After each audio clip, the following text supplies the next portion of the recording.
guys, it's Ta. Welcome back, and if you're new, welcome. Thanks so much for stopping by. I really appreciate you. So, I'm kind of gonna do like a little wrap up.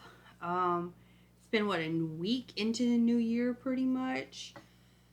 Haven't posted in a few days, but that's because the beginning of my week was kind of a little out of whack. Why, you ask? Well, we went on a quick turnaround trip to Mississippi. We have some family that lives there, and my whole family, like on my side, most of them went out there on December 30th and then stayed for like 9 days. But the way my schedule was, and we started school on Friday, we were only able to go for a few days. We went from the 2nd to the 4th. Didn't really get much reading done at all. It was a 3-hour drive there and 3 hours back. So it was, being in a car, even just 3 hours, is still a lot. I was tired. I was exhausted. So anyway, at least we got to see family we hadn't seen in like 8 years. So that was fun. But anyway, now that I'm kind of back in the groove, I got some books read. But also I finally got like my GoodReads up, like finished from last year. I finally got all of my books on there. So last year I pledged 120 books. I have read 214 books. And I think it's like 61,000 pages or 100. I don't remember. I'll put the page count where you guys can see it. I can't remember what it was exactly. So I did that. And then I think for 2023, I'm going to try 150, being I beat 120 by a long shot. Let's do 150 and see what happens. Also, my 22 and 2022 books to read, I bombed on that. Apparently, I'm not good with that sort of thing. So, I think I had like 10 or 12 books left to read. Like, I barely made it through half. So, I don't think I'm going to do that again. At most, I might pick like 10 books to get, like I want to put at the top of my list. I'm not sure. But anyway, so that's kind of like a wrap up on that. Now we just need to see how many books I can get read this year. Okay, so for this week, I have 2 books completed. And I'm currently working on 2 others. So we're going to talk about the ones I've completed. Doesn't pay to talk about the ones that I'm like partially through. So, I went ahead and picked up The Hawthorne Legacy. This is by Jennifer Lynn Barnes. This is the second book in the Inheritance Games trilogy. This one is about Avery Grams. Yeah. Anyway, her goal, like the first book was, her goal was to get a scholarship, graduate high school, get out, because,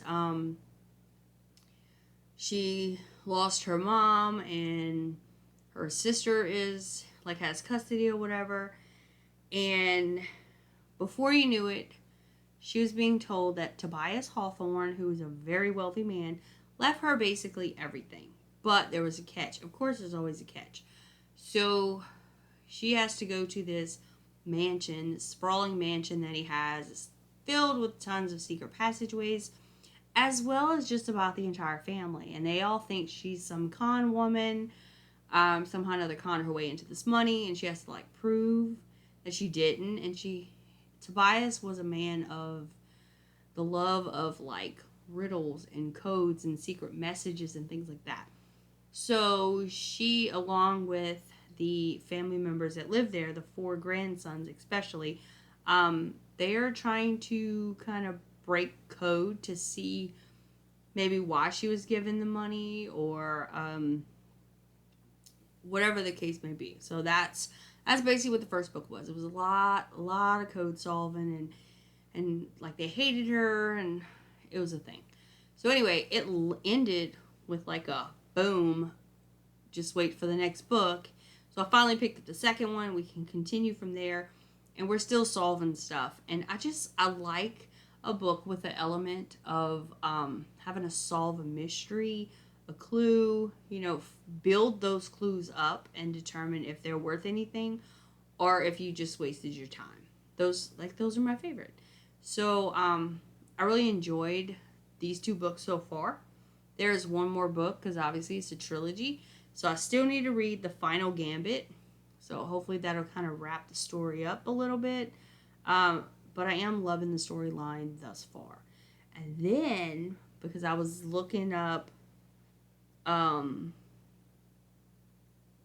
was looking up something. Anyway, I come across the fact that the author Jennifer Lynn Barnes has another book coming out, and I think it's going to be like a spin-off of this one, and it's called The Brothers Hawthorne, but it doesn't come out until 2023, August 2023.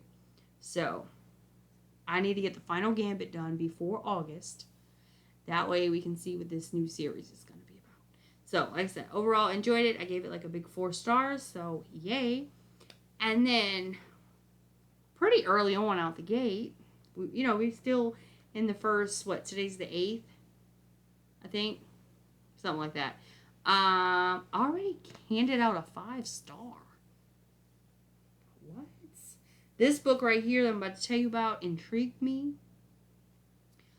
so much. I read it very quickly, and that is The Family Game by Catherine Steadman. This one, there was some loop-de-doopties and all kind of stuff in there. This one is about Harriet. She is a novelist, and she's on a deadline. She has to write a novel. Well, she's been dating a guy named Edward. He is part of a very powerful family. Like, they have influence everywhere. They have big money, big houses, the whole 9 yards. They had not been a part of Edward's life for like the past year when he and her, started dating, whatever. Well, now they're happily engaged, and here comes the family. They're making their way back in. And Edward's not, he's not 100% open to it. I guess he kind of like leaves that ball in her court, like, hey, if you want to do it, sure. So she's like not 100% sure yet of like what the issue is. That he kind of cut off his family, but then like given who his dad is and the pressures of being the eldest and all this stuff, she can kind of see it. So she's, you have the family coming back in, so she's trying to figure out like what's so bad because they seem so nice. Like, what's the problem? Why he cut him out of his life for a year? So you go through all this. But then she's drawn in and she's trying to figure this out. And his dad, Robert, he asks, for her a moment of time, and he gives her a cassette, a little tape, and he says it's like a book idea. She's a novelist, so of course, hey, is my book any good type stuff. So she figures, whatever, but she winds up listening to it, and she can't, she knows it's not a novel. She's not 100% exactly what it is, but it's some sort of like confession to murder. So she's now trying to figure out like, what do I do with this? Do I just say maybe he had these ideas and this isn't real? Or do I need to research it and see if the names that he's given, like if hey, this is people who actually got murdered. So she decides she has to play this game. Like I said, this family is all about games. There's a game for everything. And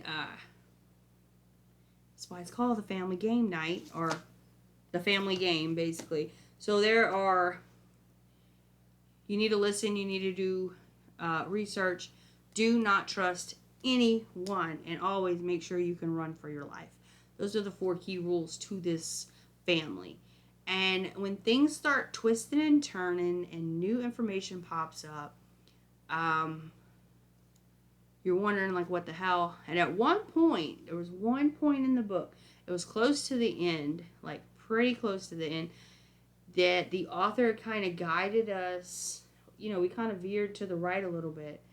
And I thought for a minute, I'm like, okay, well, this is the person. But then she veered us back on the straightaway. And it kind of took you away from that for a second. And And then whenever the big came out, I was kind of shocked.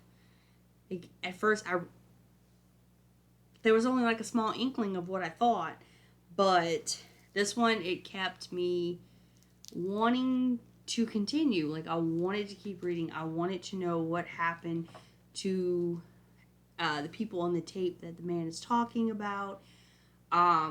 What secrets were being held from both parties. Both, she has a secret, they have a secret type situation. And how it kind of all played out. And my God, I was not ready for the way that ended. Really did not see it coming. And that's what really pushed me to give that 5-star. Because at first I was like 4.5, as I'm reading it. Because it's pretty easy to read. It's the writing style is fine. Like, there's nothing twisting with the words. It's all plain English. But once I got to that part, and I just knew, like she threw me for that loop. 5 stars. 5 stars. Yes. So, first 5-star of the year. Amazing. I've never read, that I can recall off the top of my head, anything by Catherine Steadman before. But I liked it. I would like to see if she has anything else like this. Because if this is how she wrote this little thriller, I would like to see if she has other thrillers and if they're as intriguing as this one was. So again, The Family Game by Catherine Steadman. I absolutely loved it. Recommend it if you're looking for a good thriller that it has like a lot of family stuff with it. And just, sometimes family drama is the best drama to read about, not to participate in. No. I don't want to participate in my own family drama. I want to read about your family drama. So yeah, absolutely love this book. So those are the 2 books that I have completed so far this year. And like I said, I have 2 more that I'm currently reading. So hopefully I'll get those finished soon. I finally got my printer in for my reading journal, so I can start printing out my covers and, write it all in my little bookie and see what happens with my reading journal this year. So, thank you guys so much for watching. Hopefully I can get back to regularly, I can't even speak, sorry, scheduled content, and not have 7 days between each video at this point. So, I will see you all next time. Bye, guys.